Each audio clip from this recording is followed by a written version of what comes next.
On part à Saint-Tropez où nous attend Jean Roch. Bonjour, merci beaucoup d'être en direct avec nous. C'est une bonne nouvelle, ça y est, vous êtes sauvé ou pas encore ?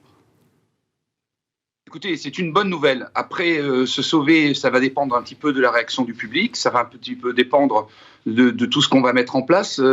Évidemment, c'est une nouvelle qui est très encourageante. L'entretien hier matin avec notre président a été très motivant.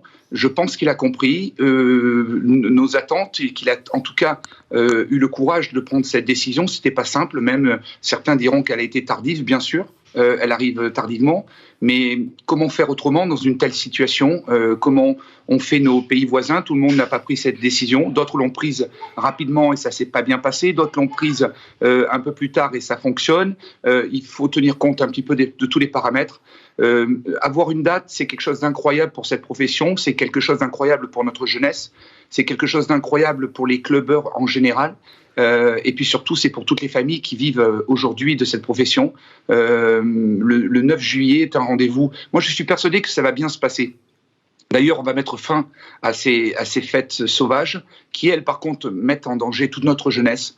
Comme j'ai dit au président, nous ne serons peut-être pas parfaits. On fera peut-être pas un sans faute. Mais ce qui est sûr, c'est qu'on fera beaucoup mieux et on encadrera beaucoup mieux notre jeunesse qu'elle ne l'est aujourd'hui en se retrouvant dans les rave parties. On a vu les exploits catastrophiques du week-end dernier. On a vu tout ce qui s'est passé dans les fêtes sauvages. Ce qui est sûr, c'est que des clusters, on les encouragera pas. La violence, on l'encouragera pas. L'alcoolémie, on l'encouragera pas. La drogue, on l'encouragera pas.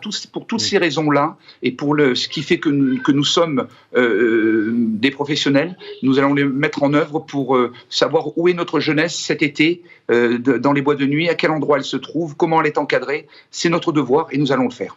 D'un mot, Jean Roch, ce matin, vous dites merci Macron ? Oui, bien sûr, clairement,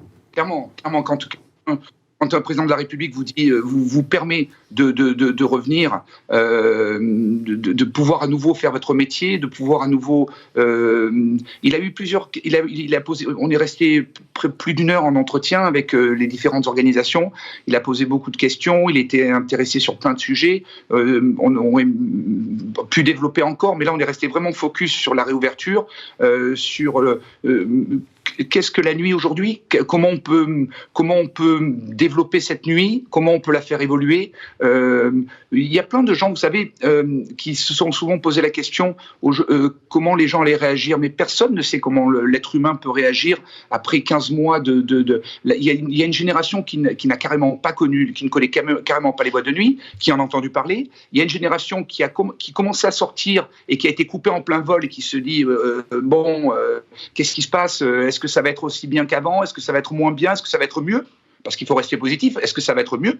Et puis il y a une génération qui ne sortait plus parce qu'ils avaient commencé à avancer dans leur vie et qu'ils avaient d'autres priorités. Est-ce que tout le monde n'est pas capable aujourd'hui de se fédérer autour d'une seule et même fête et de célébrer l'occasion d'être tous ensemble ? Moi, j'ai l'impression qu'on va vers la troisième option. Et en fait, ça crée une motivation, une excitation auprès de tout le monde.